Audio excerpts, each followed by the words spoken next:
Hello everyone. I know this is something a little different, but I want to try it out to see how well it does. So if you don't know, I love Scream. This movie is my favourite slasher movie, so I thought that I should do a kill count on the movie. So if you don't know what a kill count is, it is basically I watch the movie and every kill in the movie gets counted. So yeah, plain and simple. But yeah, let's get started with Scream. It is directed by Wes Craven, who did the original A Nightmare on Elm Street, who also directed all three of the sequels of Scream, before passing away in 2015. It is hard to recognize how much Scream means to slasher flicks like I Know What You Did Last Summer, Cherry Falls, Halloween, even though that Halloween came before, it still had an impact on Halloween, Urban Legend, and set the tone for a better part of the decade.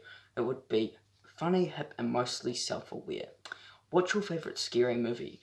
Was the line in Scream told its audience that the characters that they would that they were watching isn't just them. They knew about Jason and Freddy and Chucky. They knew the so-called rules in horror. Then Scream told them knowledge wouldn't save any of the characters. They were going to die anyway. Um, how many were going to die? Let's find out, and let's go to the killings. The movie begins with the phone ringing and when Casey Becker answers it, she is greeted with the sexy voice of a stranger. Thinking it is a wrong number, she hangs up, only to have him call back. This happens a few times until they start talking like they knew each other about their favourite scary movies. Eventually, Casey gets creeped out and the stranger went from sexy to psycho. He tells her that he is outside and you see Steve taped to the chair. Then the caller wanted Casey to do some awesome horror quiz.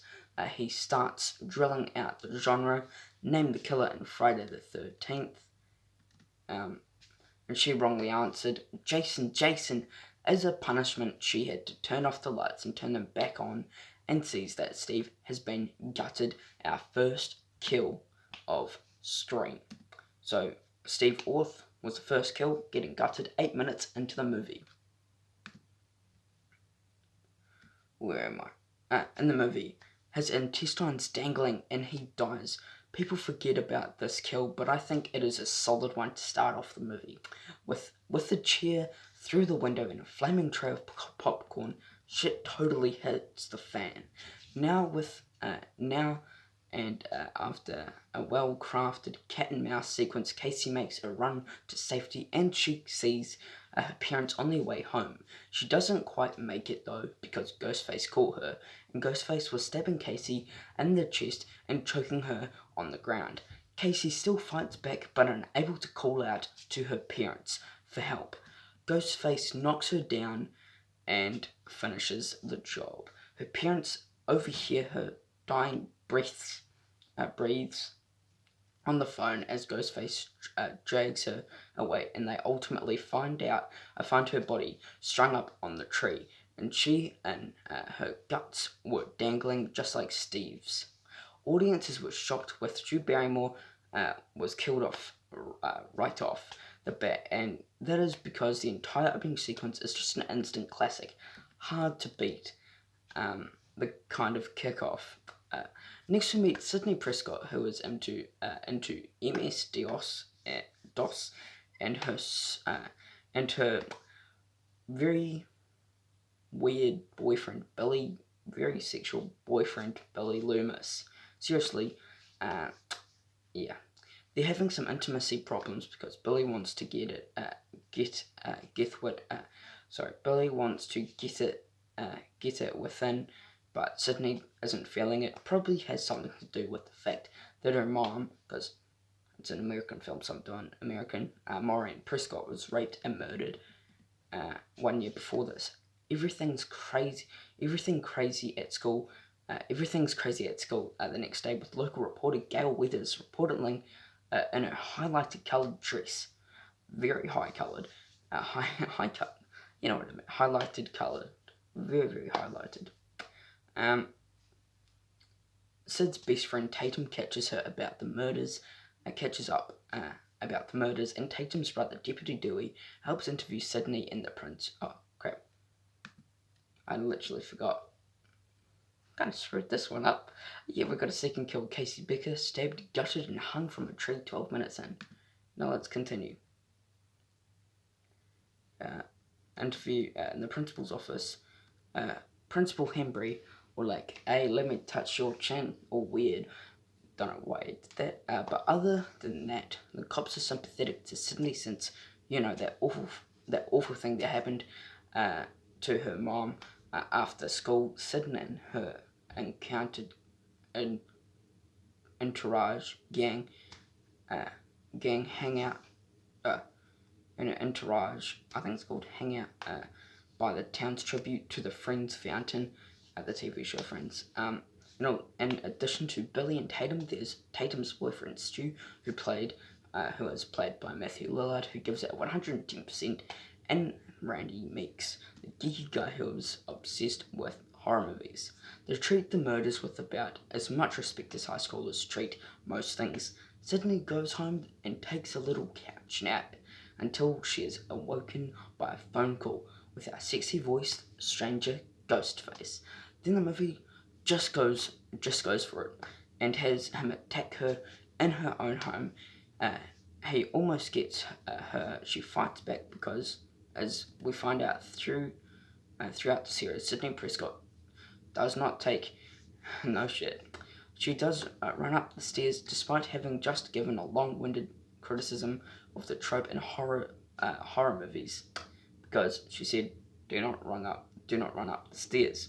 She locks him out the bedroom and hits up 911 on her computer, which I guarantee not a single damn person did that in 1996. Before Ghostface suddenly disappears. He does that quite a lot in the movies.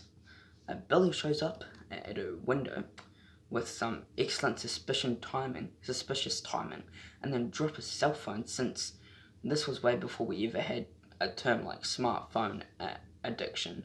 Sydney is frightened and confused by Billy's technology, and he gets arrested under suspicion of being a witch. A murderer. Gail Weathers shows up a little bit too late for any action, and we find out she is not a very nice lady. The sheriff interrogates Billy and his werewolf-looking dad, and the whole thing becomes a media circus, causing confrontation between Gail and Sydney, during which Sid brings up the book which Gail has been writing about her mum's murder. I'll send you a copy, which is a famous line in the movie, and Sydney gives Gail a right hook to the face. Sydney goes home with Tatum for safety, but she gets another call from Ghostface, leading her to conclude that Billy is in fact innocent, an innocent, sweet little boy. The next day, Sid and Tatum go to school, with Tatum's wearing an outfit that I don't think is allowed for high school. Sid talks to Gail, this time without no punching in the face, and in a series of uncomfortable close shots. Gail tells Sydney that Cotton Weary, the guy currently in jail for Maureen Prescott's murder, is an innocent man. Sid's left uncertain, but Gail vows to exonerate Cotton. If I'm right about this, I could save a man's life. Maybe Gail wasn't bad after all. Do you know what that could do for my book sales? Yeah, never mind. Sid has a pretty rough go of it at school, with people running through halls wearing Ghostface costumes, Billy telling her to get over her mum's death, some bitchy cheerleader talking shit about her in the bathroom, and then finally getting attacked by Ghostface. Because this movie let Sydney not safe for even a minute, which I actually really appreciate. Principal Hembry doesn't take too kindly to these shenanigans, so he takes the pranksters from earlier and he expels them. He plays around with the Ghostface mask and accidentally yells at the janitor, who's a way too on the nose reference. Well, if you're wondering, it's like an Easter egg. It's Freddy Krueger, because Wes Craven directed Nightmare on Elm Street, the original. Yeah, anyway. And then Ghostface shows up and stabs him a bunch of times in the gut. Henry Winkler does his I'm dying face, and Ghostface finishes the job. Well, do you know what that is? That's the third kill of the film from Principal Henry. Stabbed a bunch of times, 53 minutes into the movie. Job in the reflection in his eye, which I really liked. With school out, a curfew in effect, Stu plans to have a party because the best thing to do with a serial killer on the loose is get a bunch of high schoolers drunk. He chats with Randy at the video store, telling him he suspects Sydney's dad is behind all these kills, while Randy freaks out about how the killer could be anyone. Everybody's a suspect. Okay, dude, not so loud, Randy.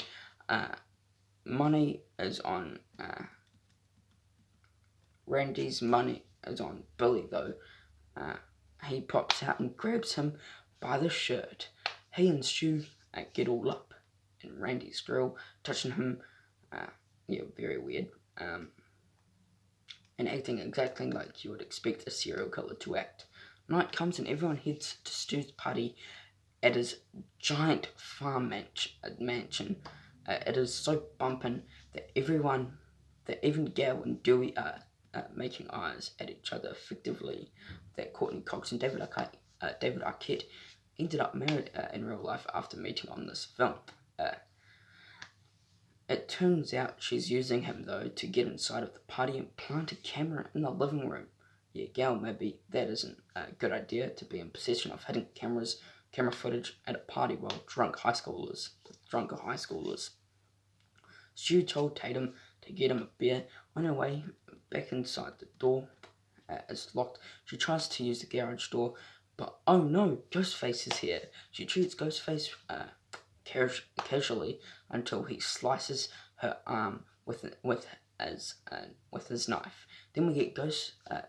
Then when Ghostface does his pratfalls, first when Tatum opens up the fridge door, then when she throws beer bottles at Ghostface. I think this inspired Scary Movie. With the door blocked, Tatum tries to escape through a dog door, but Ghostface lifts up the garage door, and well, that doesn't end up well for Tatum, as she is crushed to death. Well, that is the fourth kill. Tatum Riley, head crushed in the door, an hour and 7 minutes in the film.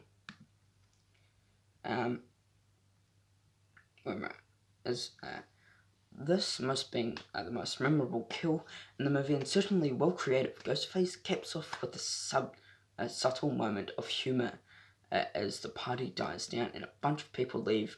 Billy shows up, dismay on Randy, who is crushing hard on Sydney, while Sydney and Billy upstairs doing their thing. Downstairs, Stu, Randy, and a bunch of high schoolers are watching Halloween, and Randy explains the rules of staying alive in a horror movie. This is what he said. Number 1, you can never have sex. Number 2, you can never drink or do drugs. Number 3, never under any circumstances say I'll be right back. Because you won't be. They're interrupted with the news of Principal Henry's death, so everyone except Randy runs off. Sydney finds Tatum's dead body stuck into the garage door and runs off to find help. Meanwhile, Randy's sitting on the couch watching Halloween. Ghostface comes up behind him, giving Jamie Kennedy the opportunity to a super extra meta before Ghostface kills Randy. He gets distracted by Sydney screaming for help. The only person around is Kenny, Gail's cameraman, but the camera has a delay in the house from the camera, and Ghostface slits Kenny's throat. Well, do you know what that is? It's the 5th kill of the movie. Kenny, throat slit an hour and 23 minutes into the movie. Sydney escapes, and Ghostface, though, through this fun-looking van tunnel. Sydney comes back to the house to find Dewey stumble out of the front door with a knife in his back. Ghostface follows and trapping her in a police car while she tries to call for help When Ghostface attacks Sydney again, she fights back and escapes, and he disappears. Sydney grabs Dewey's gun and isn't sure who to trust, Randy or Stu. Before making an equal opportunity, she locks them both out of the house and sees Billy is still alive. Billy lets Randy in the house, and then here comes the twist. He shoots. Bam! Jamie Kennedy just went down. What's up? What's up with that, Billy? We all go a little mad sometimes. Was that a reference? Anthony Perkins' Psycho. Well, there you go. I thought so. Billy reveals his blood is corn syrup, and Stu shows off the voice changer they're using to make their voices all sexy, and then spend their time mentally torturing Sydney in the kitchen as they reveal everything that they were the ones that killed Maureen Prescott. Billy explains that Sid's mom was sleeping with his dad, which caused his mom to leave his family. They framed Cotton Weary for the murder of Maureen Prescott, just like they framed on Sydney's father being the one that killed these people. Then Stu and Billy started stabbing each other, and they really got it. And then they got interrupted by Gale Weathers, who now has Dewey's gun, and she doesn't know how to use it. And then Billy kicks Gale out of the house, not killing her. Sydney takes the opportunity to get away, teasing the killers with a phone call that really pisses off Billy. She pops out of the closet and beats Billy down with an umbrella before Stu comes and charges at her. They have a little wrestling match. She eventually hit him with a vase to the head, then kills him, dropping a TV on his face. Well, you know what that is? This is the sixth kill of the movie. Stu Matcher, an hour and 40 minutes in, stabbed a bunch of times, and head crushed to the TV. Where am I? Randy comes in to get punched in the face by Billy and raises his knife to stab her, and then Gale comes and shoots him before he got the blood in her. Randy tells him about the classic horror ending trope. Careful, this is the moment where the supposedly dead killer comes back for one last scare, and Billy finally is killed with a gun, which is the seventh kill. Billy Loomis, an hour and 42 minutes in, stabbed a bunch of times and shot in the head. Sydney giving us a shot in the head by Sydney, giving us the seventh kill of the movie, and the final kill as well.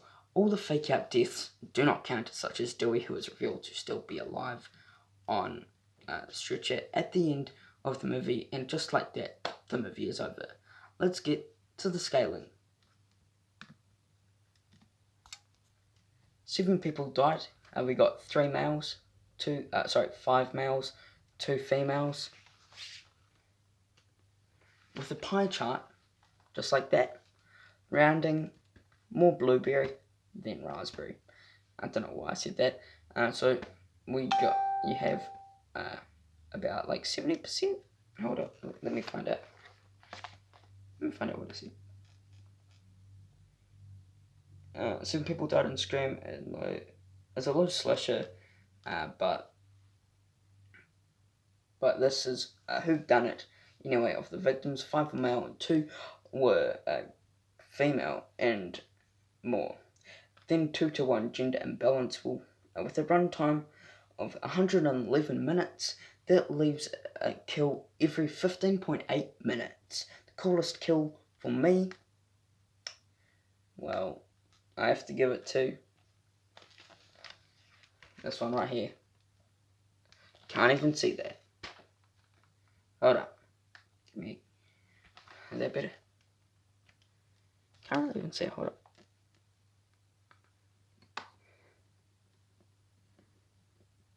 Oh, that's kind of hard to see. Oh. There we go. Casey Becker. Now, why did I say Casey Becker? Let me... it's Casey Becker because I loved the way they presented her on hanging with her guts dangling out, and it was just cool to start the movie with. And the dumbest kill will have to go to Kenny. The reason why I chose Kenny, I wish Kenny had a cooler kill, but throat slit. That isn't enough for what we got in this movie, and that is it. Scream is one of the most important horror movies ever made, whether you like it or not. There you go. Thank you for watching my Scream kill count. I'm going to be doing one for Scream 2 whenever that video gets done. I don't know, I'm still working on it, because I just watched it and I'll be reviewing it hopefully today or tomorrow. I don't know when I'll be reviewing it, and Scream 3 and 4 will coming out this week. But yeah, thank you for watching, hope you enjoyed it. Please subscribe to my channel, be a big help. Thank you for watching, take care, peace.